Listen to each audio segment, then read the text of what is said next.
What up? Hi friends and family. It's Niece Olivia again. I've got a little tiny kitten over here. She'll probably come into frame at some point. But today we have another Unka book stack video for y'all to enjoy. Please comment, like, and subscribe as you see fit. This will be definitely a little more chatty. I'm going to show you all the books that are on the side table beside my uncle where he sleeps. We both are avid readers and he's my role model for everything. So I am Niece Olivia because of him. Let's get into it. I have a cup of coffee, of course.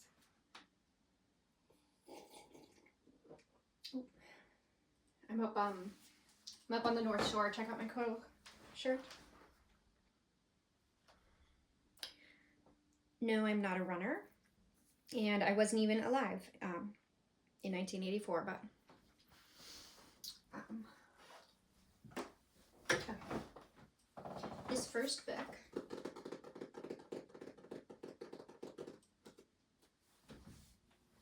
Freaking iRobot. Actually, this is my book. I just thought that it's something he would like. I've been on an Asimov binge lately, like an absolute maniac. So we have iRobot by Isaac Asimov, who was a scientist himself. The back of this says, Asimov, iRobot, the 3 laws of robotics. 1, a robot may not injure a human being or, through inaction, allow a human being to come to harm. 2, a robot must obey orders given it by a human being, except where such orders would conflict with the first law. 3, a robot must protect its own existence, as long as such protection does not conflict with the first or second law. Isaac Asimov changed our perception of robots forever when he formulated the classic laws governing their behavior. In iRobot, Asimov chronicles the development of the robot from its primitive origins in the present to its ultimate perfection in the not-so-distant future. A future in which humanity itself may be rendered obsolete. Sounds good to me. Here are stories of robots gone mad, mind-reading robots, robots with a sense of humor, robot politicians, and robots who secretly run the world, all told with the dramatic blend of science fact and science fiction that has become Asimov's trademark. Truly, Asimov is the type of person, in my opinion, who could write about anything and make it interesting. So this is a classic for a reason. And it's basically a collection of short stories that are all kind of blend together, but this is something I've read time and time again. Highly recommend.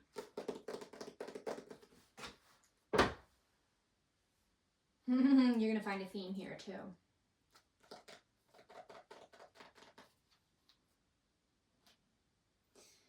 Buddhism, a very short introduction, 2nd edition by Damien Cowan, Keown, Cohn, published by Oxford.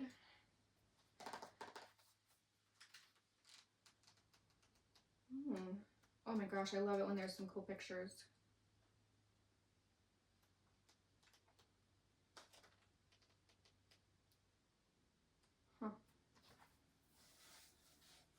Since its origins in India over 2,000 years ago, Buddhism has spread not only throughout Asia, but around the world.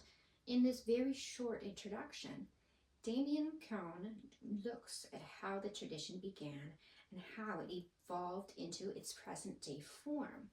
He explains its central teachings and practices and concepts such as karma and rebirth.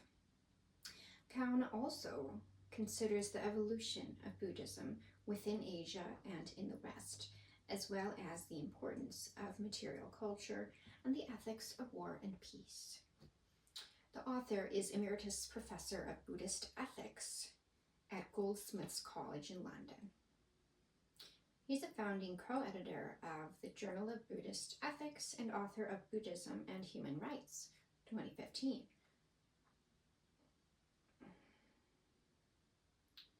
Very short introductions series. Cover painting by Philip Atkins. ISBN 978-019-966-3635.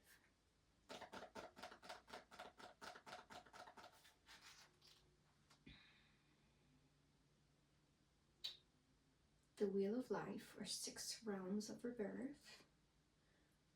Humans, gods, titans, animals, hell, and ghosts. That's part of chapter 3, which is about karma and rebirth.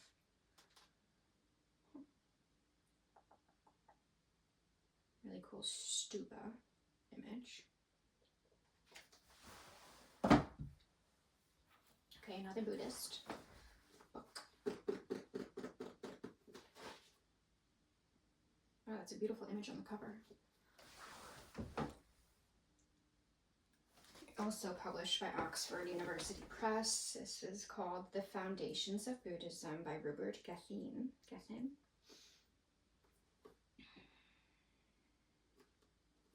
Let's see when this one was published. This looks a little bit older. Rupert Gethin is a lecturer in Indian religions in the Department of Theology and Religious Studies and co-editor of the Center for Buddhist Studies at the University of Bristol. He is author of Buddhist Path to Awakening, published 1992, and is a specialist in Theravada Buddhism.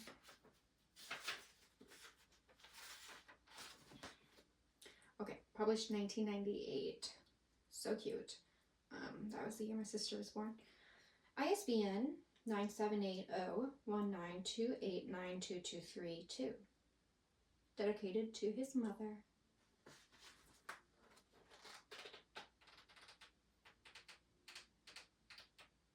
Oh wow, this has really been marked up. I wonder if this has been my uncle's copy for a while. The Four Truths, of course. Let's see.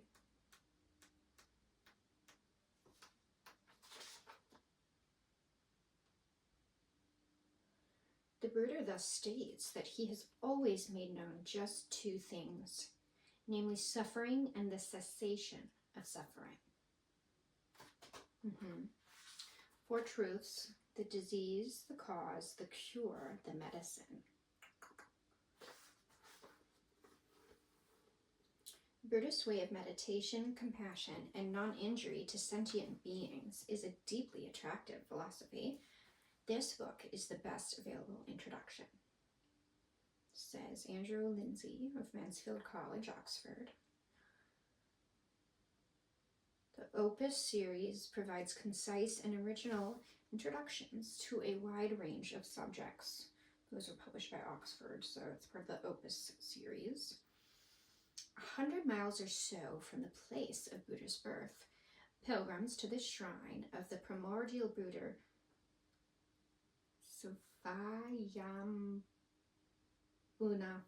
Svayambhunatha in Nepal turns the countless prayer wheels as they approach the great stupa in the hall of a monastery situated amidst the rice fields of Korea. A group of monks sits silently in meditation. At Akana in Sri Lanka, a woman dressed in white carefully places an open lotus bud at the feet of the giant standing Buddha and raises her joined palms to her forehead. Buddhism is a vast and complex religious and philosophical tradition with a history that stretches back over 2,500 years. In this book, Rupert Gethin investigates the common threads connecting diverse traditions of Buddhist thought and practice, the story of the Buddha, the scriptural tradition of his teachings, the Four Noble Truths, monastic and lay ways of life, karma and rebirth, ethics, meditation, and philosophy, While connecting on the formative phase of Buddhism in India, he also considers the ways in which these foundations have shaped the development of Buddhism beyond India and into the 20th century.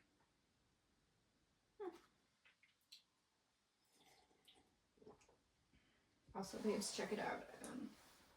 I did not give you the ISBN for this book, first book, so that iRobot. This copy is ISBN 0553-294-385. When I say O in the ISBNs, that's actually a 0.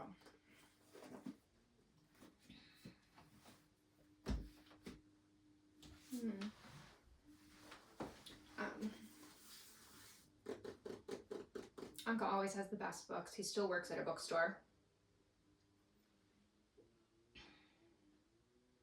Okay, this one is by Ted Toadvine.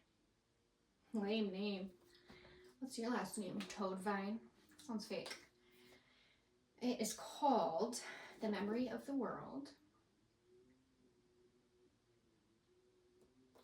Deep Time, Animality, and Eschatology. I don't know what that is. Maybe the back will tell us. Ted Toadvine is a Nancy Tuana director of the Rock Ethics Institute and associate professor of philosophy at the Pennsylvania State University.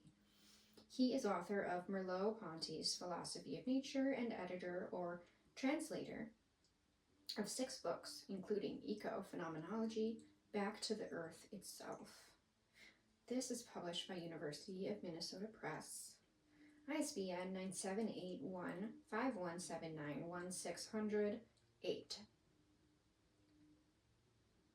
Printed in the USA. Lovely. Toadvine. Genre is philosophy/theory. The Memory of the World contends that our obsession with the world's precarity relies on a flawed understanding of time that neglects the past and present with the goal of managing the future, arguing that this not only misleads sustainability efforts, but also diminishes our encounters with the world and with human and non-human others.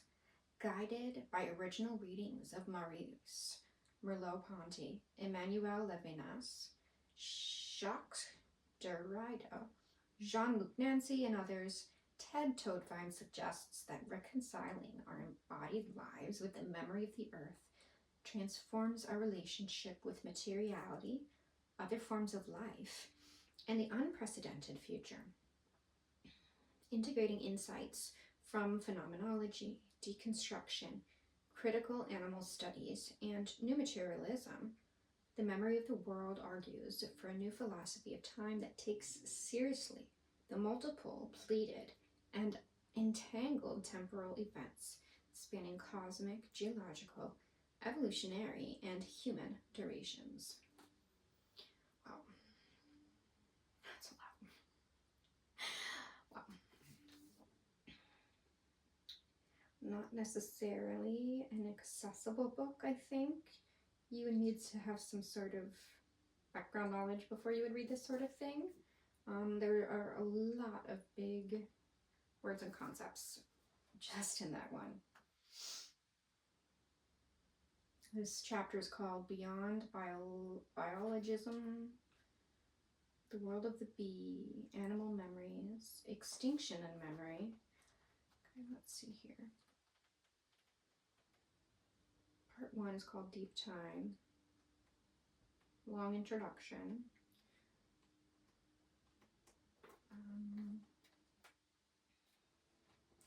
I don't know when this was published. 2024. Oh.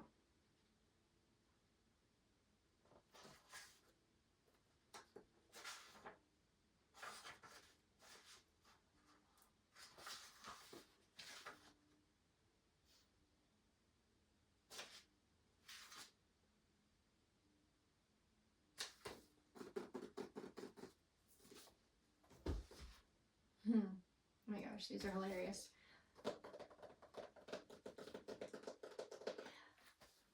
Does anybody know these series? This is a super long series. Patrick O'Brien is the author. Chicago Tribune said he's the best novelist in the world. Wonder how many times they've said that. This is the nutmeg of consolation, but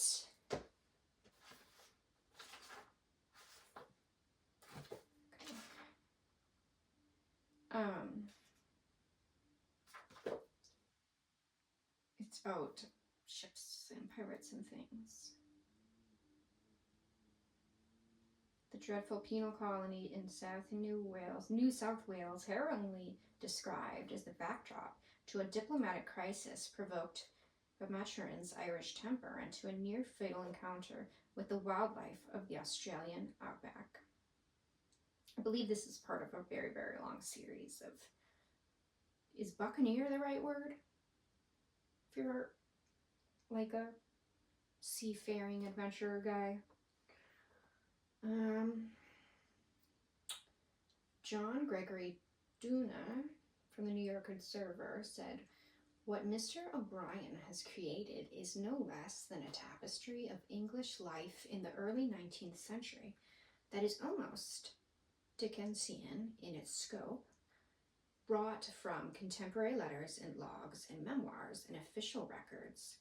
Mr. O'Brien's language is elegant, erudite, and dense, exposing the reader to a world both high and low, encompassing honor and tyranny, pederasty and heterosexual love and betrayal,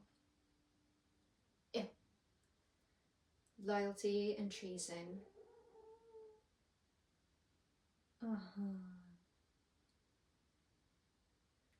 That was a little kitty. Drug addiction and debtor's gaol, fiasco and triumph, cowardice and courage. Alan Judd from London's Sunday Telegraph says, "Brings O'Brien's achievement to a new height. Such is O'Brien's power to possess the imagination that I found I was living in his world as much as my own, wanting to know what happens next. That is the real test. Any contemporary novelist should recognize in Patrick O'Brien a master of the art." ISBN 0393309061, published by W.W. Norton.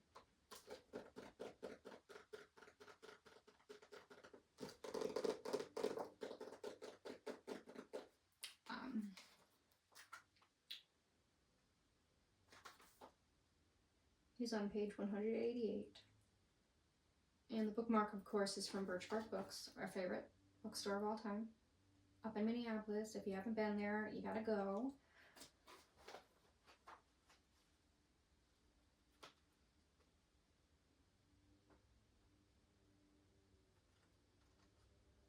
Interesting. They have a whole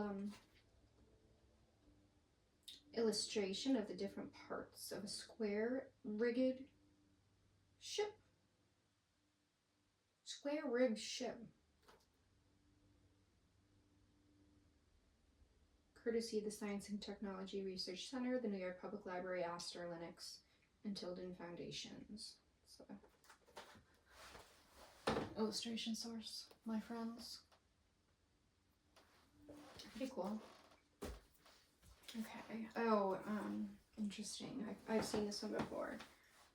By Juan Rulfo. The foreword by Gabriel Garcia Marquez. Wait. Juan Rulfo, Pedro Paramo, I think is the title. And then Juan Rulfo is the author. George Louis Borges calls it one of the best novels in Hispanic literature and in literature as a whole. When was this published? Oh, okay, originally published in Mexico in 1955. So this is not a new book, but it is a new translation by Douglas J. Weatherford. Susan Sontag says this is one of the masterpieces of 20th century world literature. I like that it's not super fucking long. Okay, yeah, Juan Rulfo is the author. Born 1917, deceased 1986, was born in Sayula in the state of Jalisco, Mexico. His collection of short stories, The Burning Plain and Pedro Paramo, established him as a major literary figure in Latin America. Interesting. A masterpiece of the surreal that influenced a generation of writers in Latin America, Pedro Paramo is the otherworldly tale of one man's quest for his lost father. That man swears to his dying mother that he will find the father he has never met, Pedro Paramo, but when he reaches the town of Comala, he finds it haunted by memories and hallucinations. There emerges the tragic tale of Paramo himself and the town whose every corner holds the taint of his rotten soul. Although initially published to a quiet reception, this book was soon recognized as a major novel that has served as a touchstone text for writers including Mario Vargas Llosa and Jose Donoso, now published in a new translation from the definitive Spanish edition by celebrated Rulfo scholar Douglas J. Weatherford and featuring a foreword by Gabriel Garcia Marquez. This new edition of the novel cements its place as one of the seminal literary texts of the 20th century. Carlos Fuentes says this is the essential the essential Mexican novel, unsurpassed and unsurpassable. Extraordinary. Washington Post says, a strange, brooding novel. Great immediacy, power, and beauty. New York Times Book Review says, among contemporary writers in Mexico today, Juan Rulfo is expected to rank among the immortals. Wow, I am sold. I am completely sold. I'm going to sit down and read this immediately. What's his bookmark? Let's see what his bookmark is. It's from Drury Lane Bookstore out in Grand Marais. Oh, so this is where he bought it. Love Drury Lane. They're fantastic. I just don't usually go to bookstores like that because I prefer used bookstores. It's less expensive. Drury Lane is located at 12 East Wisconsin Street, number 998 in Grand Marais, Minnesota 55604. You can reach them at 218-387-3370.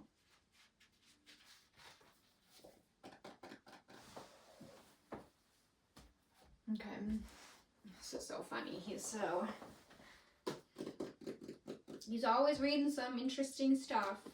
So this is by David Harvey. It's called Marx, Capital, and the Madness of Economic Reason. Published by Oxford. ISBN 978-019-0050-795. David Harvey is Distinguished Professor of Anthropology at the City University of New York Graduate School, where he has taught since 2001. I was in first grade in 2001. David Harvey is old as fuck. Cover images, a portrait of Karl Marx, International Institute of Social History, Amsterdam, clockmaking in Tokyo, Getty, proper photo. I'm gonna sneeze. Oh my goodness, the allergies are crazy up here right now, girls. Girls and boys, everyone in between. Oof. Karl Marx's Capital is one of the most important texts written in the modern era. Since 1867, when the first of its 3 volumes was published, it has had a profound effect on politics and economics in theory and practice throughout the world, but Marx wrote in the context of capitalism in the second half of the 19th century. His assumptions and analyses need to be updated in order to address the technological, economic, and industrial change that has followed Capital's initial publication.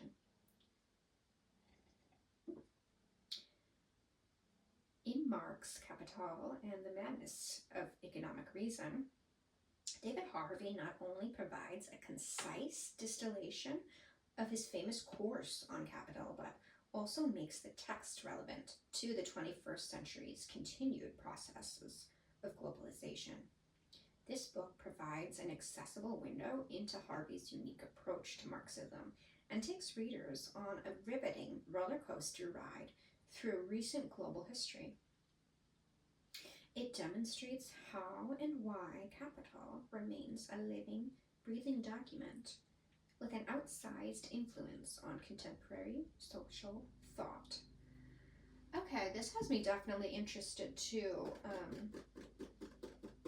This is something I definitely would have read during college too. I mean, I went to art school and studied a lot of art history, and so much of art history is about Marxism. So, oh wow, this author wrote a shit ton of books. Like, oh my goodness, so many books. It's probably because he's so old. I'm just kidding. Probably not that old. Oh, he was born in 1935. So yeah, he's pretty old. This was published in 2018. Interesting. I'll read this really quick. This is an excerpt from King John by William Shakespeare. Mad world, mad kings, mad composition. That smooth-faced gentleman, tickling commodity. Commodity, the bias of the world. The world, who of itself is pieced well, made to run even upon even ground, till this advantage, this vile drawing bias, this sway of motion, this commodity, makes it take head from all indifferency, from all direction, purpose, course, intent. And this same bias, this commodity, this bawd, this broker, this all-changing world. And why rail I on this commodity? But for because he hath not wooed me yet.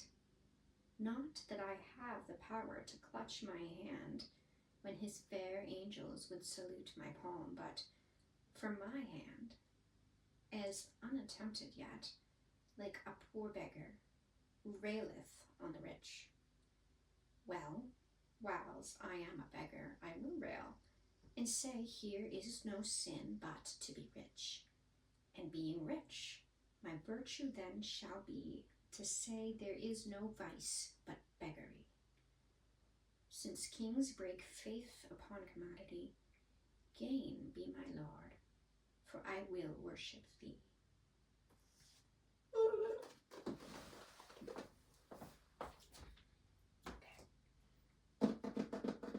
We're missing the sleeve of this. I hate reading a hardcover with the sleeve still on it. It's by James Kaplan. It's called 3 Shades of Blue. Let's see what's inside it.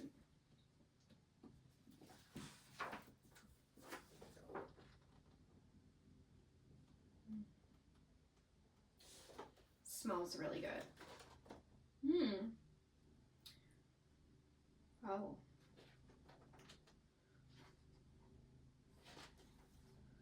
Looks like it's history about music.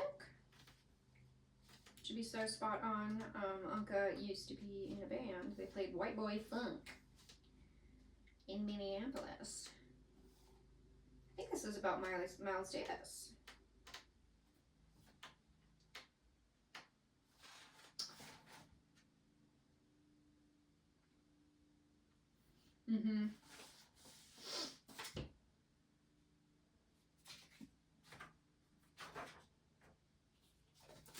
Interesting.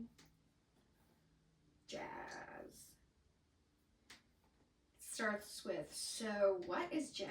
So what? So what is jazz? Man, sometimes it takes you a long time to sound like yourself, said Miles. A musician is a scientist and a philosopher, says Lester Young. The only great difficulty with the jazz band is that you never know what it is going to do next, but you can always tell what those who hear it are going to do. They're going to shake a leg. April 22nd, 1917, ad for Orton Brothers record shop in the Montana Daily Missoulian. This is published to the memory of Wallace Ronnie and to Miles, published 2024 by James Kaplan. Okay. 3 Shades of Blue. Okay, it is Miles Davis, John Coltrane, Bill Evans, and the Lost Empire of Cool by James Kaplan. Okay. Oh, James Kaplan also wrote about other musicians. Irving Berlin, New York Genius, Sinatra, the Chairman, and Frank, the Voice. This one again is called 3 Shades of Blue. I can find the ISBN for you here.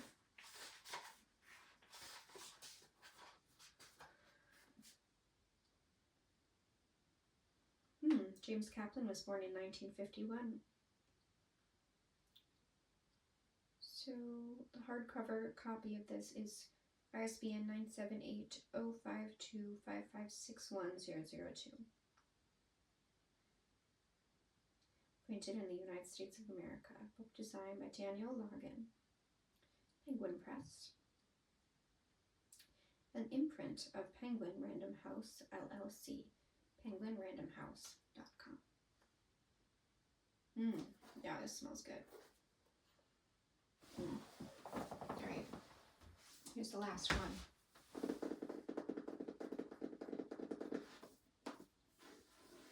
ISBN 978-0399-185-045. This is a super pretty book. The Book of Joy. His Holiness, the Dalai Lama, Archbishop Desmond Tutu with Douglas Abrams. All the most powerful and important people in the world. The Book of Joy, Lasting Happiness in a Changing World. Published by Avery.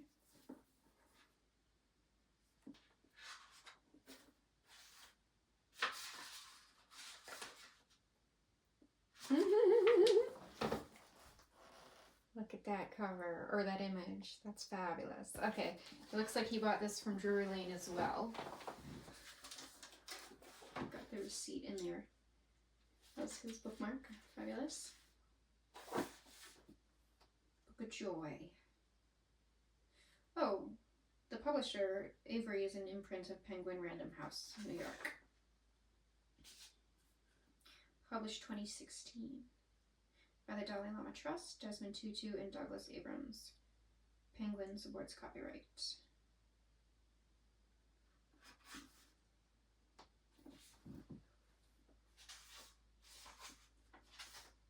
Okay.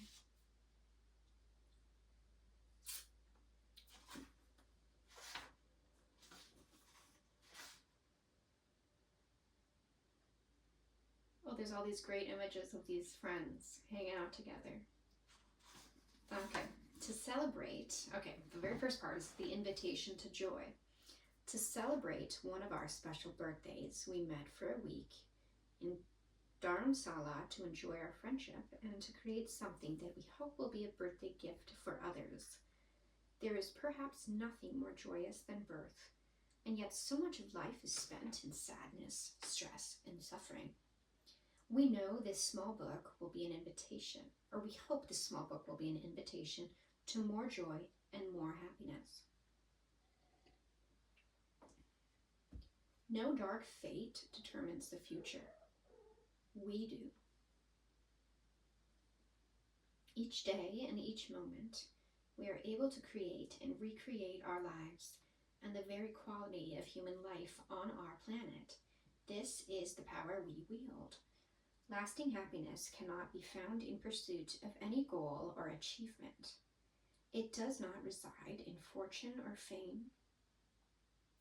It resides only in the human mind and heart, and it is here that we hope you will find it. Our co-writer, Douglas Abrams, has kindly agreed to assist us in this project and interviewed us over the course of a week in Dharamsala. We have asked him to weave our voices together and offer his own as our narrator so that we can share not only our views and our experience, but also what scientists and others have found to be the wellsprings of joy. You don't need to believe us. Indeed, nothing we say should be taken as an article of faith. We are sharing what two friends from very different worlds have witnessed and learned in our long lives. We hope you will discover whether what is included here is true by applying it in your own life. Every day is a new opportunity to begin again. Every day is your birthday.